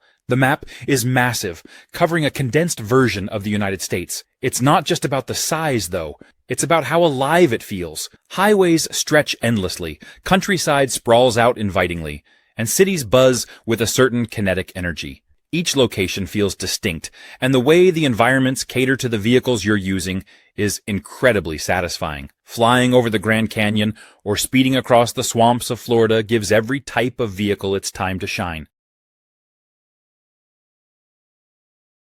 The Legend of Zelda Breath of the Wild. From the very beginning, you're dropped into this massive open world, and it's completely up to you what to do next. No hand-holding, no strict path, just pure, unfiltered exploration. One of the coolest things about Breath of the Wild is the sense of freedom. You see a mountain way off in the distance? You can climb it. You spot a random little forest on your way to a shrine? Go explore it. You might find a secret or even stumble on a side quest. And the game rewards you for being curious. Everywhere you go, there's something hidden, some surprise, some little detail that makes you feel like the developers thought of everything. And speaking of surprises, the physics and chemistry systems in this game are unreal. You can use the environment to solve puzzles in ways that feel totally unique to you. Like, if you're clever enough, you can create crazy solutions to puzzles that don't even feel right. But the game encourages that. You can even use metal weapons to attract lightning during storms or set grass on fire to create updrafts for your glider. It's like a sandbox that's just begging you to mess around and get creative. And let's not forget the combat. It's challenging, but in a really rewarding way. You don't just mindlessly hack and slash. You need to time your dodges, be aware of your surroundings, and think about your strategy. The weapon durability system is a hot topic, but honestly, it adds to that survival feel. You're encouraged to experiment with different weapons and tactics, which keeps things interesting. Kingdom Come: Deliverance 2. This game takes everything you might expect from a grounded medieval experience and deepens it into something uniquely authentic and immersive. It's not about fantasy or larger-than-life legends. It's about the grit, struggle, and everyday decisions that define life in a time where survival often hinged on skill, wit, and understanding the world around you. The game focuses on realism in a way that feels deliberate and unapologetic. Combat isn't about swinging wildly or relying on flashy moves. It's technical, calculated, and it demands a level of precision that reflects the era it's portraying. Every strike, block, or dodge feels like a decision, a moment where patience and preparation matter as much as raw skill. Weapons and armor don't just look accurate, they function as part of a system that rewards study and strategy over brute force. Villages and towns aren't just backdrops. They feel alive with routines, struggles, and histories that you can choose to engage with or observe from the sidelines. Every location feels purposeful, every interaction meaningful in shaping your path. The survival elements remain a cornerstone of the experience. Keeping track of your health, hunger, and stamina is a constant reminder that this isn't a world designed to cater to you. Your equipment needs maintenance, your skills need refining, and your choices carry consequences that ripple beyond the immediate moment. There's a tangible sense of effort in everything you do. Max Payne 3. One of the things that hit me right away was how smooth the gameplay is. The gunplay is so satisfying. That bullet time mechanic is still here, and it's just as awesome as ever. Nothing beats diving through the air in slow motion, watching bullets fly by, while you take down a group of bad guys in a ridiculously cinematic way. I've got to say, Rockstar really nailed the action sequences. You feel like you're playing through an action movie, especially with how they blend the cutscenes into the gameplay seamlessly. It keeps you hooked the entire time. The game does a great job of blending the old and new. It's still got that noir vibe in the narrative and Max's inner monologues, but with a fresh twist. And while it's different from the first two games, it feels like a natural progression for Max as a character. He's still trying to run from his past, but no matter how far he goes or how many bullets he fires, he can't escape it. And honestly, he's pretty much at rock bottom when the game starts. You can really feel the weight of everything that's happened to him. I think one of the things that surprised me was how tough it can be. It's not an easy game. You really need to think about how you approach each situation. Especially when you're low on ammo or painkillers, it makes every decision count, and every time you survive a brutal firefight, you feel like you earned it. So yeah, if you love intense action, a deep emotional story, and a character who's as flawed as they come, Max Payne 3 is absolutely worth your time. It's not just a game, it's an experience. Death Stranding, one of the most divisive games out there. When this game dropped, it was like half the gaming community loved it, and the other half was just like, what is this? It's a Hideo Kojima game, so you know it was going to be unique. But Death Stranding took that to a whole new level. Instead of fast-paced action or combat-heavy gameplay, you're a delivery guy in a post-apocalyptic world. It's a game about walking, hiking, and, yes, carrying boxes. People were super confused by the whole concept, especially because the marketing was so mysterious. The trailers didn't really explain much, and when players realized they'd be spending a lot of time delivering packages across desolate landscapes, some were disappointed. It wasn't the action-packed game people expected from the creator of Metal Gear Solid. But here's where the game shines. Death Stranding isn't trying to be a traditional game. It's about the journey, the connections you make, and the feeling of isolation in a broken world. And if you get into that mindset, the game is really something special. It's strangely relaxing, even though it has some seriously intense moments. The way it handles the idea of connecting players, allowing you to help out others in the world by leaving equipment or building structures, was pretty innovative. It made the world feel shared, even though it's a single-player game. Sure, it's not for everyone. If you're looking for constant action, Death Stranding might not be your cup of tea, but if you're in the mood for something different, something that really takes its time to build atmosphere, it's a game that delivers a unique experience. It Takes Two. It's easily one of the most creative co-op experiences I've ever played. From the very start, you realize that it's not your typical platformer. It's all about teamwork. Whether you're playing with a friend, partner, or even someone you just met, the whole experience becomes this shared journey that's honestly so much fun. The level design is incredible. Every single level is packed with unique mechanics that are specific to that environment. 1 minute, you're in a garden where one player's watering plants while the other's chopping through obstacles. The next, you're in a clock tower, messing with time itself. It's never repetitive because each new area throws something different at you. The gameplay just keeps evolving. One of my favorite sections was when one of us could fly on this paper airplane while the other navigated obstacles on the ground. It's all about trust and coordination. What I also really appreciate is how the game balances difficulty. It's not too hard, but it does require you to think and communicate. There were moments where my co-op partner and I would be stuck for a minute, but it always felt rewarding when we figured it out together. You're constantly learning how to rely on each other's strengths, which is such a fun way to approach co-op. Honestly, what really stands out to me about It Takes Two is just how much fun it is. I mean, you're not just playing a game, you're sharing this experience with someone else, and you're both equally important to making it through the story. Whether you're laughing at the absurd situations or getting a little competitive with the mini-games. Crash Bandicoot 4. This game is a wild ride that combines classic Crash nostalgia with fresh, modern twists that feel like a love letter to longtime fans and a great entry point for newcomers. It's a bit of a crazy platformer, full of vibrant, chaotic worlds, tricky jumps, and the kind of fun challenge that makes you feel like a gaming hero when you finally nail it. Now, if you've played the old-school Crash games, you know that platforming here isn't a walk in the park, and Crash 4 definitely stays true to that. It's challenging, sometimes rage-inducing, but in the best possible way. There's this huge sense of satisfaction when you master those jumps, dodge obstacles, and make it to the end of a level. It's like the game is constantly daring you to just try it one more time. And hey, if you're someone who loves going for 100% completion, this game has you covered with tons of collectibles, hidden gems, and alternate paths. One of the coolest things about Crash 4 is the introduction of the Quantum Mask. These are special masks you can collect that each give you a unique ability, like slowing down time or flipping gravity. They really shake things up and make you think about platforming in a new way. Each mask adds a layer of strategy and keeps the gameplay fresh. So even if you're 10 or 20 levels in, there's always something new to discover. The masks really give Crash, and Coco if you prefer to play as her, a fun, super-powered feel without making the game any less challenging.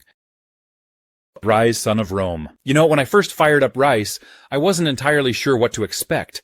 I'd heard mixed things over the years, but it really surprised me in a lot of good ways. Right from the start, the visuals pulled me in. I mean, this game is stunning. The world of ancient Rome looks so alive, from the grand architecture to the battlefields dripping with atmosphere. It's one of those games where you can just stop and admire the scenery. But Rise isn't just about looking pretty. The combat, while simple, is incredibly satisfying. Yeah, it's not the most complex system out there, but once you get into the rhythm of sword swings, dodges, and finishing moves, it feels epic. There's a real sense of power behind each blow, and the slow-motion finishers, pure cinematic brilliance. It made me feel like a gladiator, right in the thick of battle. The story, too, deserves some praise. Marius Titus, the game's protagonist, has a journey that's as much about personal revenge as it is about the fate of Rome itself. The way the narrative unfolds keeps you invested. And let's not forget the voice acting. It's top-notch, really bringing the characters and drama to life. One of the coolest things about Rise is how it captures the brutal reality of Roman warfare. You can tell the developers paid attention to detail, especially in the way soldiers fought, and how battles were choreographed. There's something genuinely immersive about leading your troops through a formation, calling out orders, and fighting alongside them. Fallout 4. This game is all about exploring a massive, post-apocalyptic world filled with adventure, surprises, and the freedom to forge your own story. Right from the start, you're stepping into a world that feels alive. Well, as alive as a wasteland can be. You emerge into this beautifully ruined version of Boston, and there's this sense of mystery about what happened, who survived, and how you'll carve out your place in it. One of the best parts about Fallout 4 is just how much freedom you have. Want to be a hero, saving settlements and helping people out? Go for it. Prefer to be more of a lone wanderer, exploring every nook and cranny at your own pace? You can totally do that too. The game really lets you make those decisions and watch as the world reacts to you, which makes it feel super personal. And the combat, super satisfying. You can target specific body parts on enemies, which gives battles a bit of a strategic twist. Whether you're up against raiders, mutated creatures, or robots, every fight keeps you on your toes. And the weapon variety is massive. You can go from a simple pipe pistol to a full-blown laser rifle. Whatever fits your style. Plus, there's so much to discover. Every abandoned shack, rusted-out car, and hidden bunker has a story. Whether it's in the form of an old journal, a skeleton in an odd place, or a stash of supplies that makes you wonder who left it behind. Fallout 4 is full of these tiny details that make the world feel rich and layered, like you're uncovering secrets at every turn. Black Myth Wukong. You know, when I first heard about this game, I wasn't sure what to expect, but the moment I saw the gameplay, it completely blew me away. This game is such a breath of fresh air in the action RPG genre, blending Chinese mythology with some seriously stunning visuals. You can tell the developers at Game Science have poured their hearts into this project, and it really shows. The main thing that struck me was how alive the world feels. The environments are rich, almost dreamlike, with incredible attention to detail. Whether it's a dense forest or ancient ruins, everything feels like it has history, like it's part of this vast, mythical landscape. And don't even get me started on the creature designs. Some of these enemies look straight out of Legends, but with a fresh, modern twist that makes them both terrifying and beautiful. As Wukong, you have access to a lot of cool abilities. And it's not just about fighting. There's a real sense of strategy involved. You can transform into different creatures and use their powers to outsmart enemies, which adds such a dynamic element to combat. It's not just about mashing buttons, but thinking on your feet. Every battle feels intense, like you're actually facing off against these legendary foes. But it's not all about combat. The story itself seems to be really captivating, diving deep into the lore of Journey to the West. The way the narrative is woven into the gameplay with cutscenes and dialogue really draws you in. Outer Wilds. This game is all about exploring the unknown, and it really leans into that feeling of pure discovery. You're a new astronaut, part of this tiny space program from a small, cozy alien race, and you're launched out into space with nothing but your ship and a lot of questions. And I mean a lot of questions. What's so cool about Outer Wilds is that it doesn't handhold or push you in any specific direction. You have this whole solar system to explore, and every single planet is like its own character. Each place is unique, with strange environments, hidden stories, and mysteries that just pull you in. You land somewhere, start exploring, and immediately find yourself getting wrapped up in something unexpected. The sense of wonder in this game is unreal. I mean, you'll be cruising along and suddenly you're uncovering secrets that are far bigger than you'd expect. There's something magical about wandering into these ancient ruins or discovering strange technologies from a long-lost civilization. And as you piece things together, you start to understand that every single mystery is connected, which is honestly so satisfying. One of my favorite things is how much Outer Wilds makes you feel like a real explorer. There's no combat or big flashy objectives. It's all about curiosity. Every time you figure something out, it feels like a little victory, and the game respects that you're smart enough to connect the dots on your own. Another thing is the time loop. It's such a unique mechanic that gives the game this sense of urgency, but without being punishing. Uncharted 4. This is one of those games that grabs you from the very first moment. If you've played any of the previous Uncharted games, you know what to expect. Action, adventure, treasure hunts, and a lot of intense moments. But Uncharted 4 just hits differently. It feels like a perfect blend of everything we loved about the series, but with a more mature, reflective tone. Nathan Drake is back, and this time, he's facing his greatest challenge yet. What's really cool is that the game dives deeper into his personal life, showing a side of Nathan we don't usually see. He's older, more settled, and you can tell he's trying to move on from his treasure hunting days. But of course, things don't stay quiet for long. The game does a great job of building up that tension between wanting to leave the past behind and being pulled back in. It's something that feels relatable, even if we're not all globe-trotting adventurers. The visuals in this game are absolutely stunning. Whether you're scaling cliffs in Scotland or exploring ancient ruins in Madagascar, everything looks so incredibly detailed. Sometimes, I would just stop for a moment to take in the scenery, which is something I don't usually do in action games. The environments feel alive, and they draw you into the story in a way that makes it feel like you're watching a movie, but also in control of the action. Speaking of the action, Uncharted 4 nails the gameplay. The combat, the platforming, and even the puzzle solving all feel smooth and satisfying. Portal 2, one of the smartest, funniest, and most satisfying games out there. I mean, if you've ever wondered what it's like to solve complex puzzles while being gently or not so gently insulted by an AI, this is the game to play. From the moment you wake up, you know you're in for a unique experience. You play as Chell, this silent character stuck in a strange, abandoned science facility, and your main tool is this incredible portal gun. With it, you can create 2 connected portals on certain surfaces, letting you move through them in ways that feel almost magical. The whole concept of thinking with portals is amazing because it forces you to look at puzzles in a totally different way. What I love about Portal 2 is how it gradually ramps up the challenge. At first, it's simple stuff, figuring out where to place portals to get from point A to point B. But then they throw in all these wild mechanics like tractor beams, light bridges, and these crazy gels that speed you up or make you bounce. It's like each level is teaching you to think bigger, get more creative, and really push the limits of what's possible with just portals. The best part, though, has to be the co-op mode. Portal 2 lets you team up with a friend, and it's an absolute blast. You play as 2 adorable robots, and the puzzles are designed around the idea of working together. It's hilarious, challenging, and such a great way to test your teamwork. If you're into smart puzzles, and a game that constantly surprises you, Portal 2 is an absolute must-play. Assassin's Creed Unity. I know it got some heat when it first came out, but these days it's actually kind of a hidden gem. Paris during the French Revolution is just incredible. The city feels so alive with all the chaos of that time period. People rioting in the streets, vendors yelling, revolutionaries everywhere. You really feel like you're in the middle of it all. What I love most about Unity is the detail in the city. The way they've recreated Notre Dame and all the landmarks is just breathtaking. I mean, it's Paris. Who wouldn't want to explore every nook and cranny?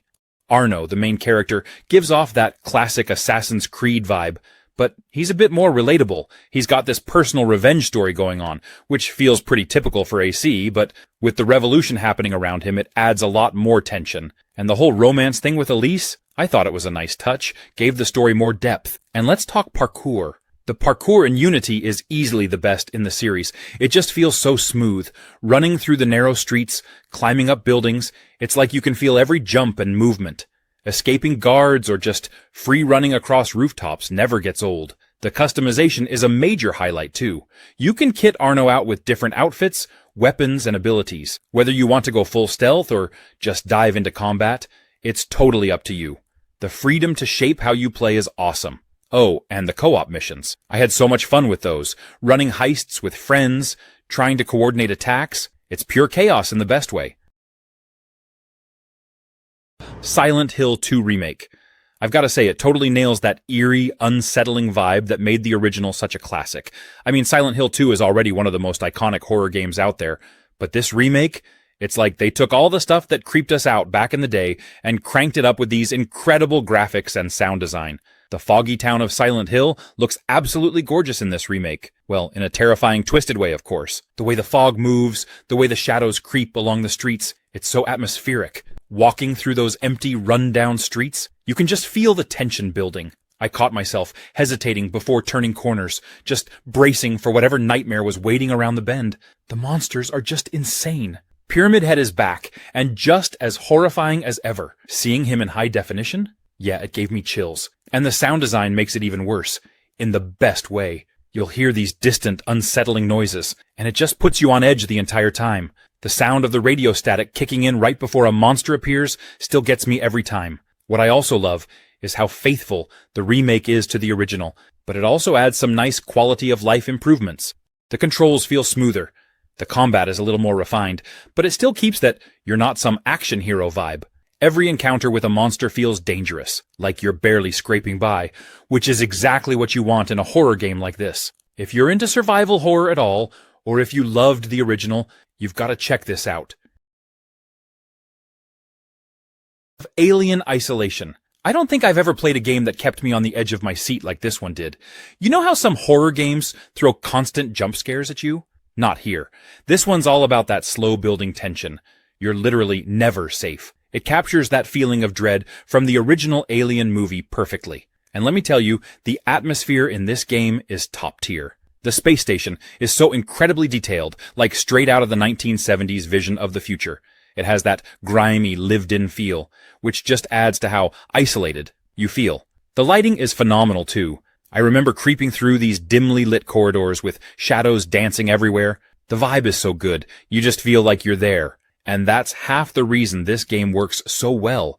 It makes you feel like you're in constant danger. I think one of the coolest things is that the xenomorph isn't the only thing you have to worry about. There's other stuff happening on the station, and it really creates this sense that the world is alive. Well, maybe not alive, but dangerous. I won't spoil anything, but let's just say, some of the other encounters are almost as tense as dealing with the alien itself. Alien Isolation isn't for everyone. If you don't like slower-paced games or being super stressed the whole time, maybe it's not your thing. But if you're someone who loves a good atmospheric challenge, and you appreciate a game that doesn't treat you like a kid, you're in for a treat. There's something incredibly satisfying about surviving an encounter with the alien. Control. I remember starting it and thinking, okay, this looks interesting, but it just keeps getting weirder, in the best possible way. You play as Jesse Faden, who walks into this super-secret government building called the Federal Bureau of Control, and from there, things get strange. The whole game is set inside this massive, brutalist-style building called the Oldest House, and it's full of supernatural events, shifting walls, floating people. You've got this crazy service weapon that shifts between different forms, like a pistol that can turn into a shotgun or a sniper rifle. And then there's the telekinesis. Throwing objects at enemies with your mind never gets old. I remember picking up desks, chunks of concrete, even explosive canisters, and just launching them at enemies. It's so satisfying. And as you level up, You get more abilities like levitating, creating shields, and even mind-controlling enemies. It makes every battle feel dynamic because you've got all these powers to mess around with. The game also nails the whole mind-bending thing. The environments constantly shift and change. There's this one part, the ashtray maze, that had me completely blown away. It's like this surreal, almost psychedelic level where the walls and floors are shifting, and you're just flying through it, blasting enemies, while this killer rock soundtrack plays. So yeah, Control is one of those games that feels totally unique. It's got this perfect mix of supernatural weirdness, awesome combat, and a mystery that keeps pulling you deeper. Hellblade: Senua's Sacrifice. I can honestly say, it's unlike anything I've played before. Right from the beginning, it sets a tone that's dark, emotional, and deeply immersive. You can tell it's more than just an action-adventure game. There's a deeper story here, and it pulls you in with every step Senua takes on her journey. The story is so emotional, especially as it deals with mental health in such a powerful way. The way they portray Senua's psychosis, the voices in her head, it's also unsettling but fascinating at the same time. It's like you're constantly living inside her mind, and that really makes you connect with her. It's rare to see a game tackle such a heavy topic with so much respect and depth. And then there's the combat. It's intense, but it's not over the top. It feels personal. Like every fight is a struggle for survival. You're not just slashing through enemies for the sake of it. Each battle feels like it has weight, like Senua's fighting for something bigger. And the way the game makes you feel isolated, with those stunning landscapes that somehow feel both beautiful and haunting, it just adds to the experience. The audio design really stood out to me too. Wearing headphones made a huge difference. The voices surround you, whispering in your ear, sometimes confusing you, sometimes guiding you. It's such a smart use of sound to mess with your mind, making you question what's real. Just like Senua, I found myself genuinely tense during certain moments, not because of jump scares, but because of that constant feeling of unease. Far Cry 4. It's one of those games that really sticks with you. Right from the start, you're thrown into this beautiful yet chaotic Himalayan country called Kyrat, and boom, there's Pagan Min, the villain you'll love to hate. He's charming in the most unsettling way, and I just couldn't get enough of his weird charisma. Honestly, he steals the show every time he's on screen. But beyond the story, what really drew me in was Kyrat itself. The world is just stunning. You've got these towering mountains, lush valleys, rivers, and temples scattered everywhere. I found myself getting lost in the world, not just doing missions, but just exploring, climbing cliffs, gliding off with a wingsuit, or hunting animals to upgrade my gear. It's one of those open-world games where every corner has something to discover, and it just makes the world feel alive. Now, the gameplay is so fun. You can tackle situations however you want, and for me, that meant switching between stealthy bow kills and, riding elephants into enemy outposts like a madman. Seriously, who doesn't love charging through a camp on an elephant? And the wildlife itself adds a whole other level of unpredictability. I've lost count of how many times I was sneaking up on an enemy, only for a tiger or bear to crash the party and wreak havoc. The missions are great too, especially the ones involving the Golden Path. You get to make decisions that affect the revolution you're part of, and they're not always black and white. I liked that it made you think about the consequences. All in all, Far Cry 4 is just packed with stuff to do. Monster Hunter Wilds. You know that feeling when you step outside on a crisp, fresh morning and think, today's going to be epic? That's what this game delivers. Every single time you load it up. So here's the thing about Wilds. It's not your typical hack-and-slash fest, where you mindlessly take down monsters. Oh no, this is like survival camping meets adrenaline junkie. Imagine being dropped into these stunning, living ecosystems, where every step feels like you're part of something bigger. You're not just hunting monsters, you're living in their world. And let me tell you, it's their world. You're just a heavily armed visitor. The first thing that really hit me was how alive everything feels. Like, you're walking through this dense forest, and you hear something rustling in the bushes. Your brain immediately goes into overdrive. Is it a tiny critter? A massive beast? Or worst of all, one of those sneaky predators that sees you before you see it? You're constantly scanning the environment, looking for tracks, droppings. Yes, droppings. This game makes you care about monster poop. Or broken trees that scream, something huge came through here. And then, when you do find your target, oh man, buckle up. The monsters in Wilds are not here to make you feel like a hero. They're big, terrifying, and absolutely majestic in how they move and fight. One moment, you're feeling all smug, thinking, I got this, and the next, you're rolling out of the way as a winged nightmare tries to turn you into a pancake. Skyrim. Where do you even start with a game like Skyrim? This game is just huge. It's one of those games that just keeps pulling you in, no matter how many times you've played it before. You boot it up thinking, I'll just play for an hour. And next thing you know, it's 3 a.m. and you're sneaking around in the Thieves Guild or fighting a dragon on top of a mountain. First off, the world. It's absolutely massive and it feels alive, from the snowy peaks of the Throat of the World to the rolling plains of Whiterun. Every part of Skyrim feels like it has its own story to tell. And the fact that you can go anywhere, do anything, it's such a freeing experience. Like, if you see a mountain in the distance, you can actually go there. And you never know what's going to happen along the way. Maybe you run into a giant, or you stumble upon some hidden cave with its own little quest line. It's just endless discovery. The combat, well, it's classic Skyrim. It's not about being super fancy or fast-paced, but it's about choice. You want to swing a giant axe? Go for it. Prefer sneaking around with a bow or dual-wielding daggers? Totally doable. Or maybe you want to go full wizard, summoning flames and raising the dead. Whatever your style, the game lets you play exactly how you want. And speaking of choice, the quests are insane. Sure, there's the main story about you being the Dragonborn with the whole saving the world thing. But honestly, the side quests are where it's at. You can get caught up joining the Dark Brotherhood and becoming an assassin, or leading the companions and becoming a werewolf.